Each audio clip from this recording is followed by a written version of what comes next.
exactly the message I want to send. You don't have to be perfect. You can just be you, and you are enough. I am enough.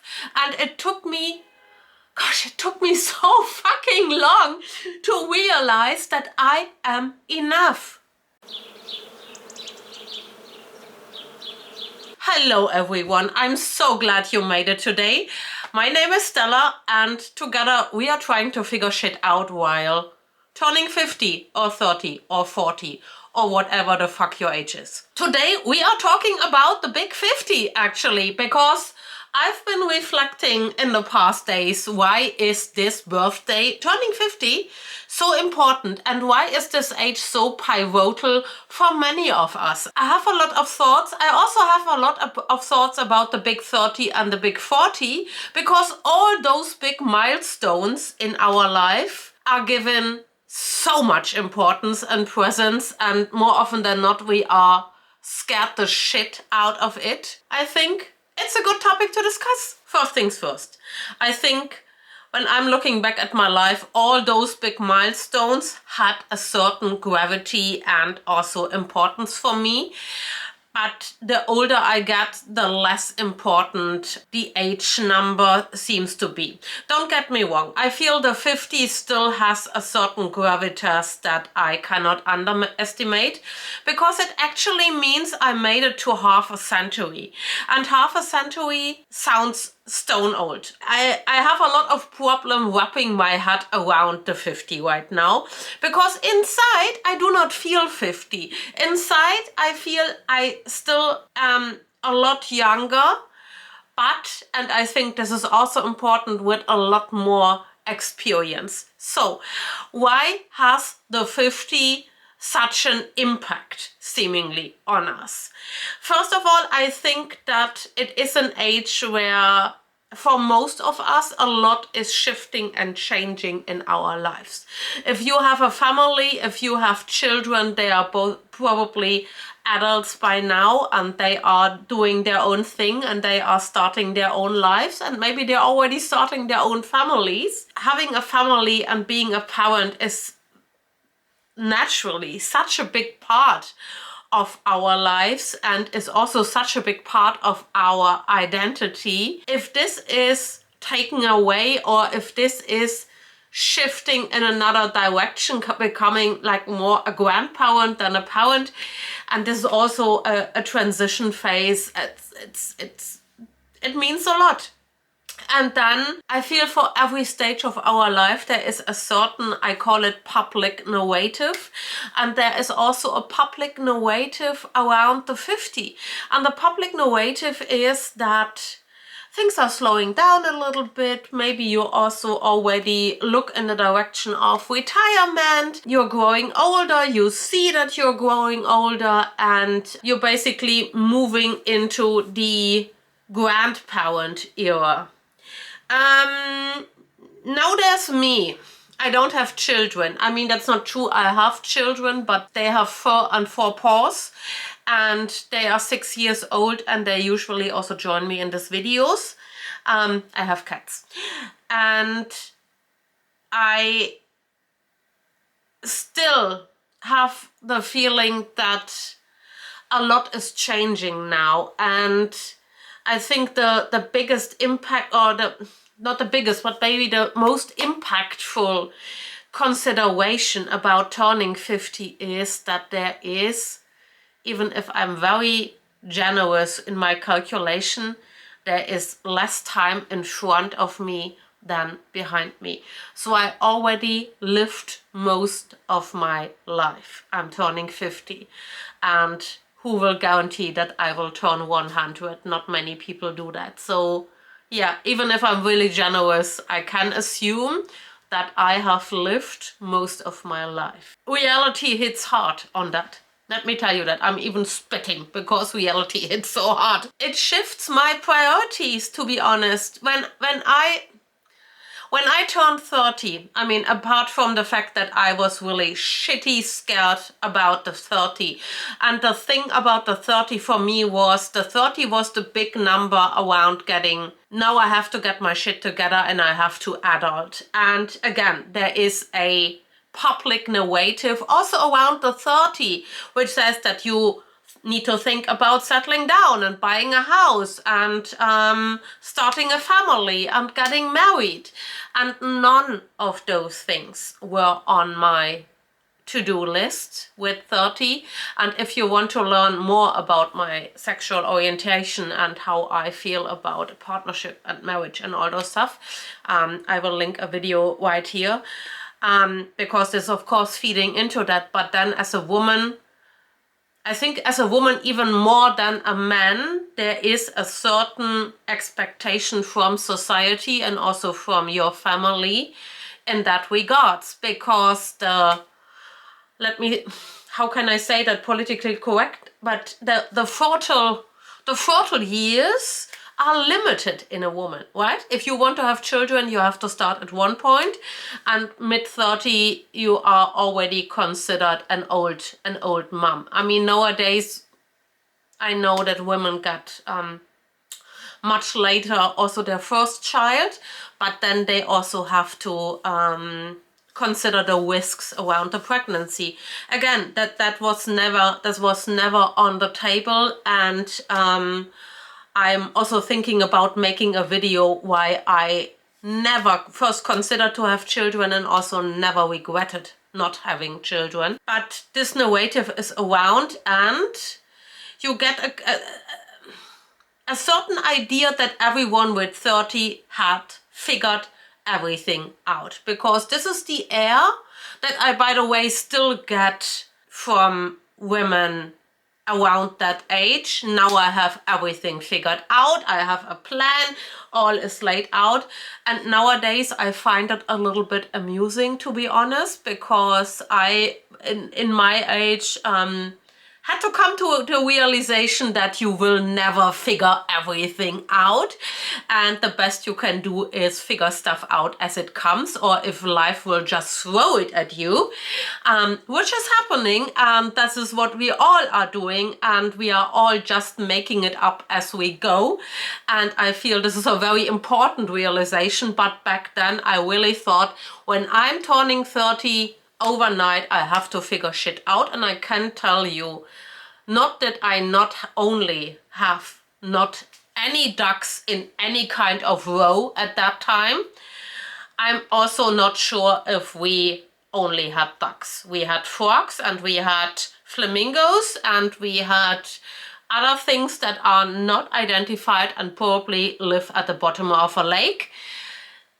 I was a hot mess with 29. I have to tell you that I was in survival mode and I had not figured anything out. I made it day to day. Also from nowadays perspective, yeah, that's okay, Stella. And to everyone out there, that's okay. You do your very best and you know it and I know it, and in the end everything will be fine. At least everything was fine for me, but not at the age of 30. Also, let me tell you that. And if you would have asked me, I saw a video the other day of a young woman that was compiling a list of 40 things she wants to achieve before turning 40. Yeah, I never had this list. Between 30 and 40, I think my main priority was surviving. And my main priority was getting over bullshit from my childhood and finding my independence and my freedom in any kind of way. A lot of that has to do with my, at that point in time, very difficult relationship with my mom. A lot has to do with my very difficult relationship at that time with money and finances. It also had a lot to do that I was still very much struggling to find my place, which was also related to the fact that I was rebelling against this pressure from society and family to fit into a certain space and place that wasn't mine, and I was very sure that that was not my place. And this fight or those fights were sucking up so much energy that I didn't have the luxury to dream. I didn't have the luxury to make big visions about my life. I was fighting for survival and finding myself and getting to a place where finally I am at peace and can start to build on that peace a life that I envision for me. But if you would have asked me back then, what is your vision for your life, I would not have an answer for you. And also that is very much okay. As those years were such a struggle, I can also tell you the 40 wasn't a big deal at all. We were just like, okay, we keep going as we did, but in a more stable and more settled environment, because finally I had a career I could build on, finally I had financial stability I could build on, finally I was in an environment, in a friend group, and also in a city, landing here in Berlin, where I felt I can spread my wings at last. And I have the space to spread my wings and let it come. But I also have to say, yes, while putting one step in front of the other and getting in the end where I am now, and this is not over, I didn't do that in a very conscious and reflected way. I mean, I would say maybe partially, but it was also a lot of try and error, which is part of the game, I guess. And I never, yeah,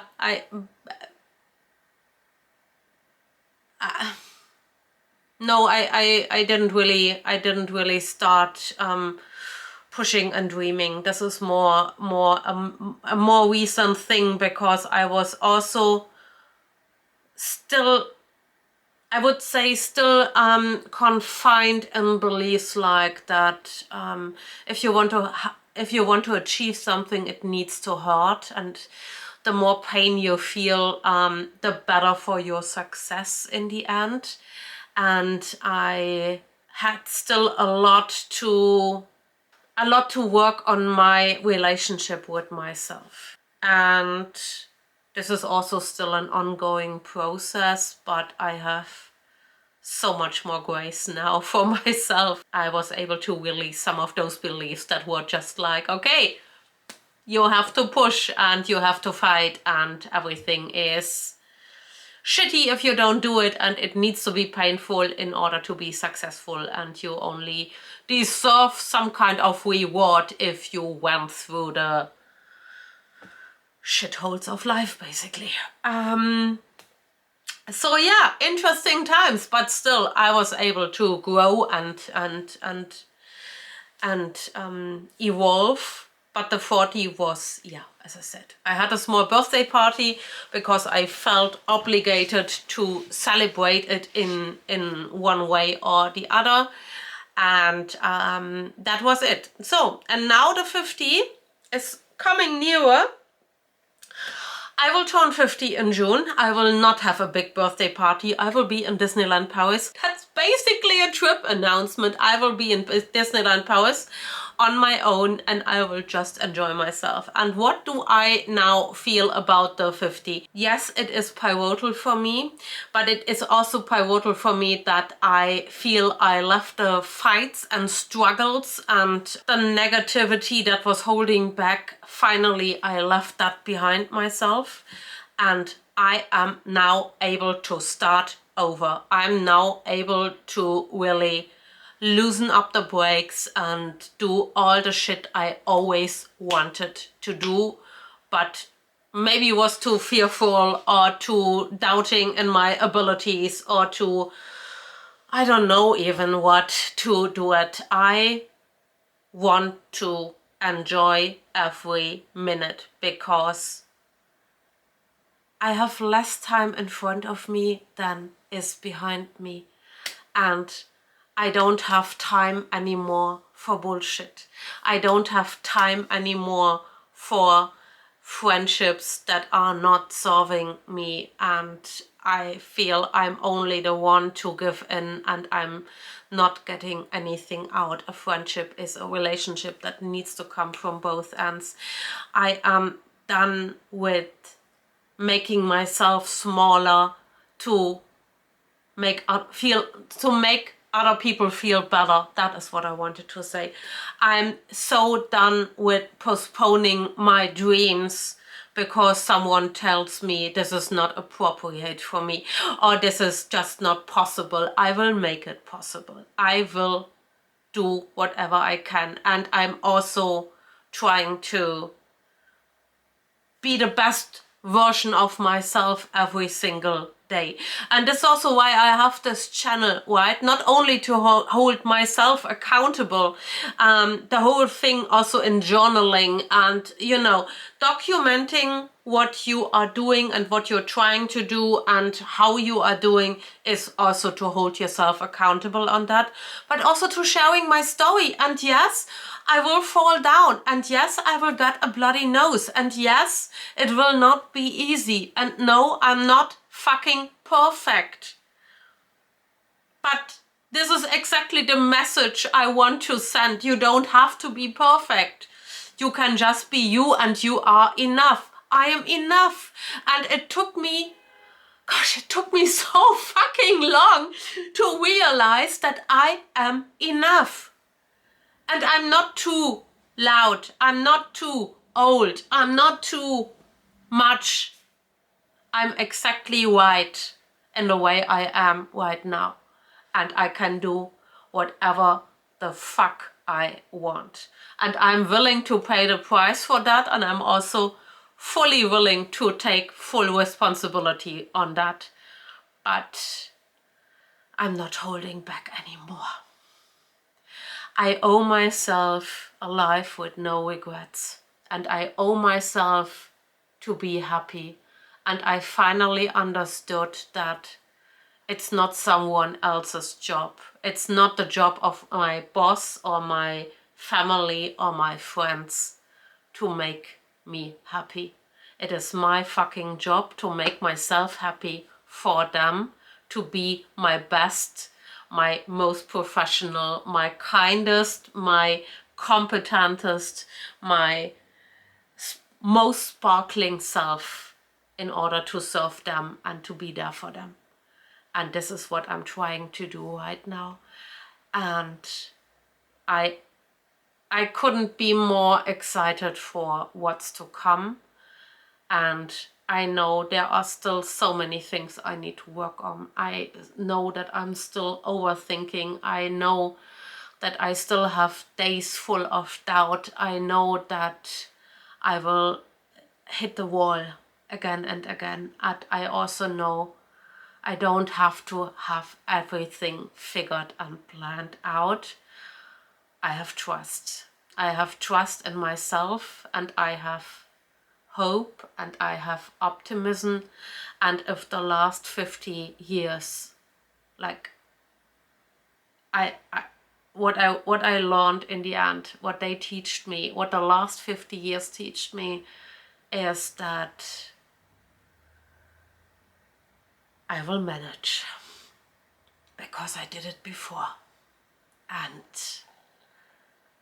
yeah, I can rely on myself, and it will be beautiful, and I will share it with all of you. And I hope you have the best day, and I see you very soon.